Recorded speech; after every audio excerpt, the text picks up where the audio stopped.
क्या जाने कोई क्या जाने,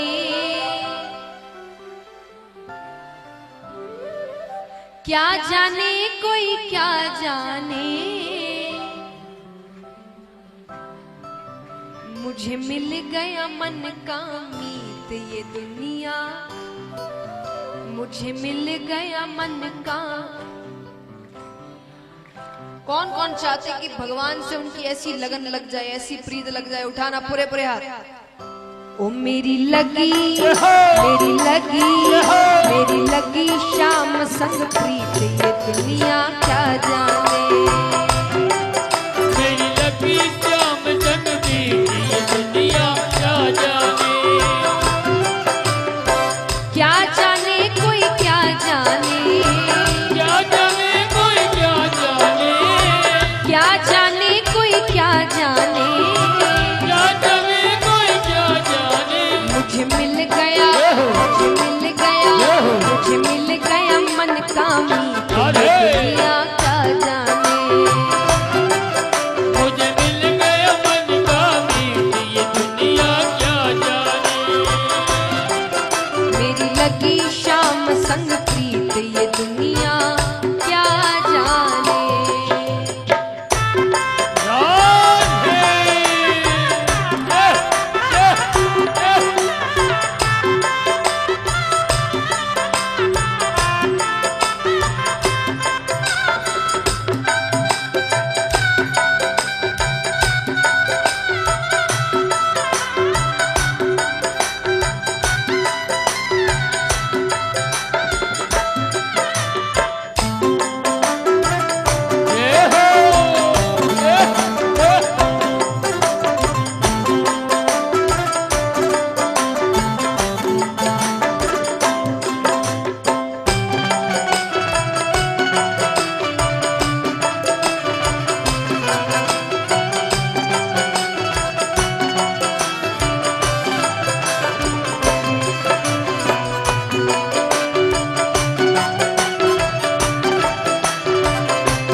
अब गोपियां कहती है कि देखिए सांसारिक प्रेम करने में थोड़ा समय लगता है, आप मिलते हैं एक दूसरे से बातें करते हैं, स्वभाव समझते हैं, तब जाकर प्रेम होता है। लेकिन गोपियां कहती कृष्ण से प्रेम करने में इतना समय नहीं लगता।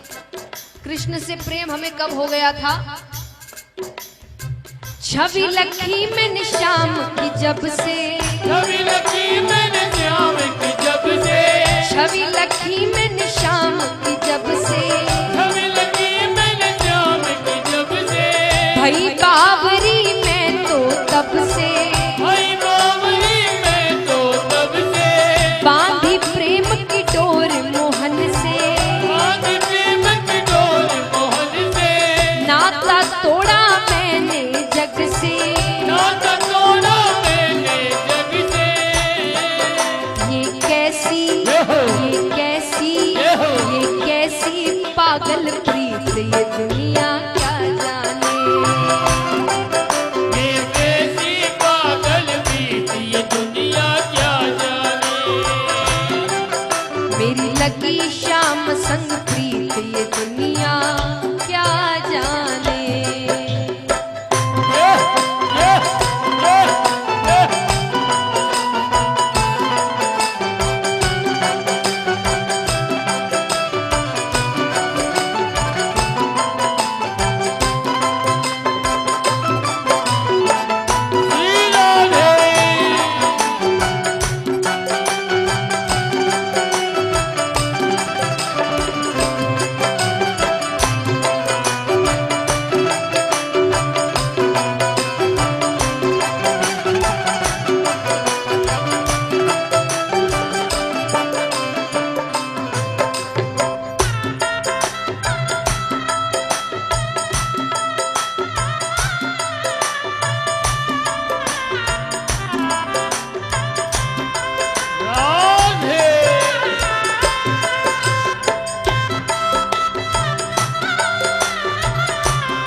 गोपियां कहती है सांसारिक प्रेम तो एक बार होता है, चला तो ठीक, नहीं चला तो ठीक, पर कृष्ण से प्रेम होने के बाद आप किसी और से प्रेम नहीं कर सकते, उसको भूल ही नहीं पाएंगे आप कभी। गोपियां कहती है क्यों नहीं भूल सकते? मोहन की सुंदर सूरतिया, मोहन की सुंदर सूरतिया, मोहन की सुंदर सूरतिया, मोहन की सुंदर सूरतिया, मन में बस गई मोहन मूर्तिया, मन में बस गई मोहनी मूर्तिया, लोग कहे मैं भाई बावरिया, लोग कहे मैं भाई बावरिया, हो जाऊं अब तेरी रे सावरिया, हो जाऊं अब तेरी सवरिया। ये कैसी, ये कैसी, ये कैसी निगोड़ी प्रीत, ये दुनिया क्या जाने, ये कैसी निगोरी प्रीत ये दुनिया क्या जाने, मेरी लगी शाम संग प्रीत, ये दुनिया क्या जाने।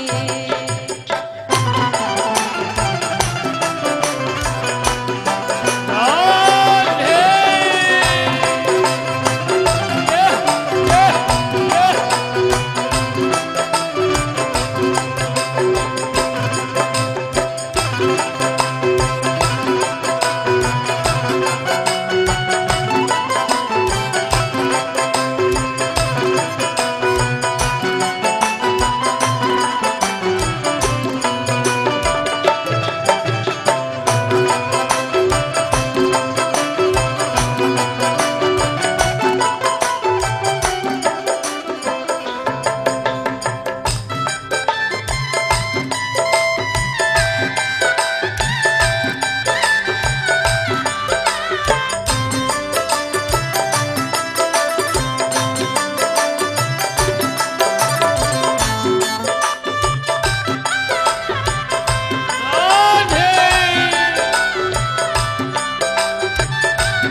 और गोपियां कहती है कृष्ण से प्रेम करने के बाद, देखिए सांसारिक प्रेम करने के बाद और प्रेम के बाद सारे झगड़े हैं, फिर झगड़े ही झगड़े हैं, लेकिन कृष्ण से प्रेम करने के बाद आप में क्या बदलाव आता है?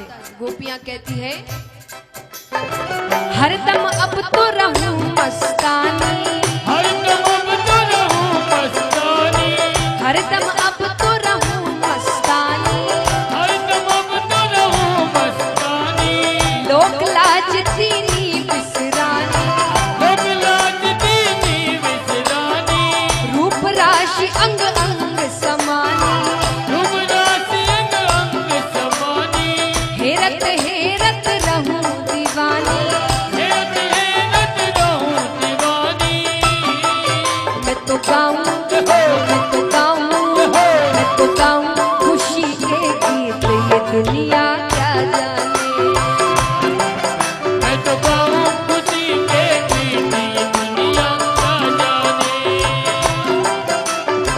क्या जाने कोई क्या जाने, क्या जाने कोई क्या जाने, क्या जाने कोई क्या जाने, क्या जाने कोई क्या जाने, मुझे मिल गया, मुझे मिल गया, मुझे मिल गया मन का मन, ये दुनिया क्या जाने, मुझे मिल गया मन का मीत ये दुनिया क्या जाने, मेरी लगी शाम संग प्रीत, ये दुनिया क्या जाने, नहीं लगी शाम संग मीत ये दुनिया क्या जाने, ये दुनिया क्या जाने, दुनिया क्या जाने, ये दुनिया क्या जाने।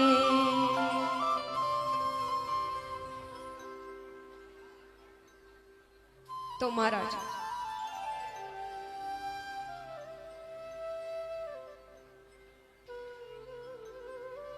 इस प्रकार अब यहां पर उद्धव जी सभी से मिलकर कई समय तक वहीं रहते हैं। मिलकर वापस ठाकुर जी के पास जाते हैं। ठाकुर जी के पास जाते हैं तो जैसे ही कमरे में प्रवेश कर रहे होते हैं कि भगवान कहते हैं, अरे उद्धव, आने में बड़ी देर कर दी।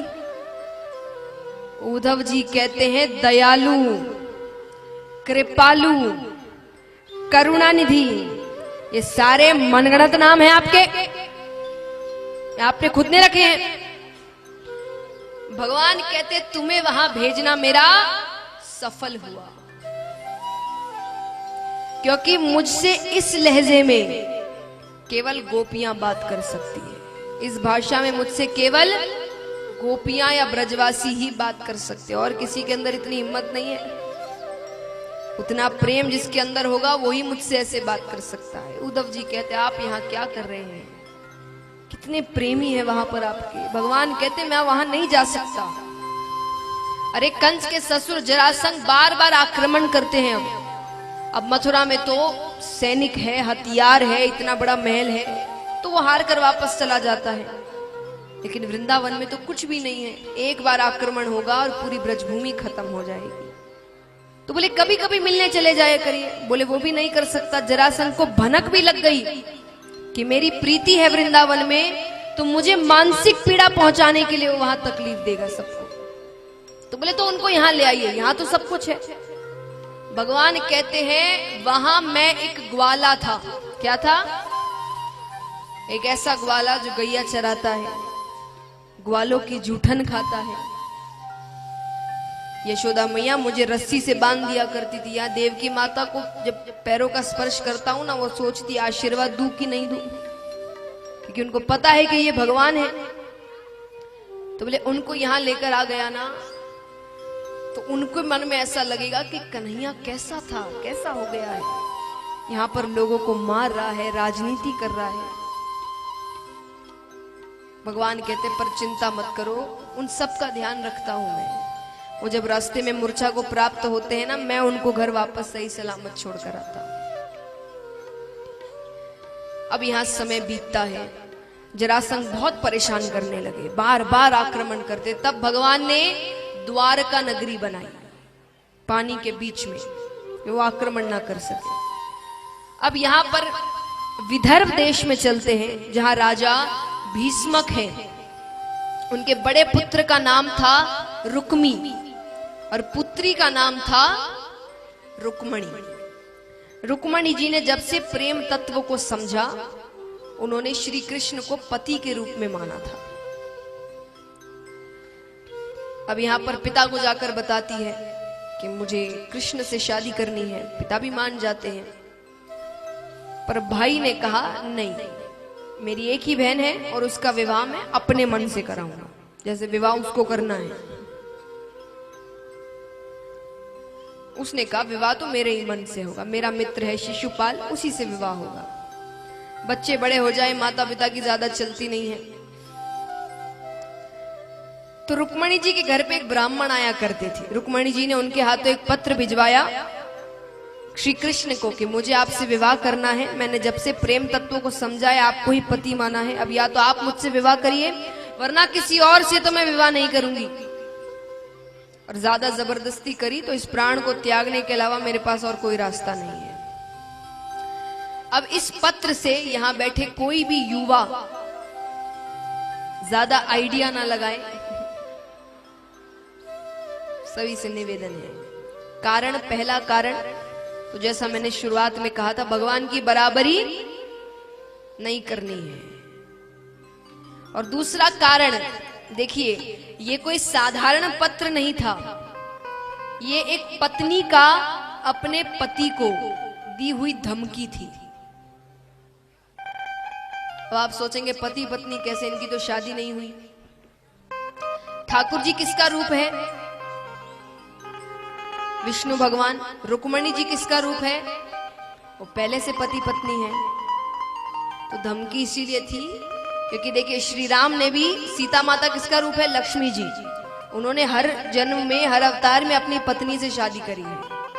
तो इस अवतार में जब लीलाओं में थोड़ी, तो ये एक धमकी का लेटर गया है कि आपकी लीला अपनी तरफ, मेरा रिश्ता अपनी तरफ।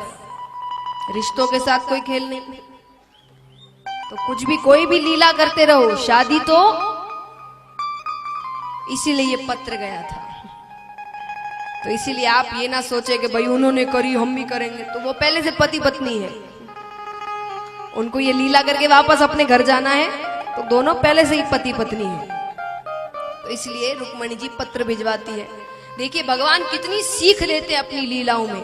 आज एक बात बताइए, दुनिया में भगवान से ऊपर कोई है? कोई भी है जिससे भगवान को पूछना पड़े कि मैं काम कर लूं क्या, लीला कर लूं क्या?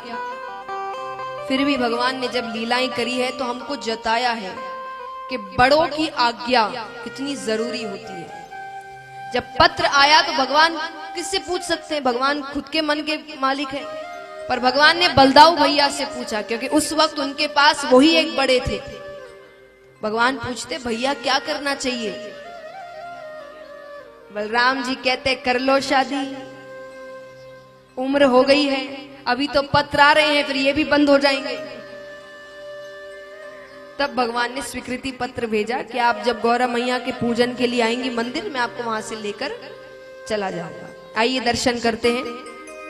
रुक्मणी जी गौरा मैया के पूजन के लिए, तुलसी पूजा के लिए मंदिर आई है और प्रार्थना कर रही है कि मैंने जिसको पति माना है मुझे वही पति के रूप में मिले।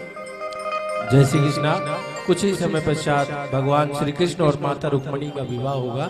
जिन भक्तों को कन्यादान स्वरूप भेंट देनी हो, इस भजन में झोलियां चलेगी, आप अपने स्थान पर बैठकर वो भेंट उन झोलियों में डाल दें। जय श्री कृष्ण। रुक्मणी जी कहती है,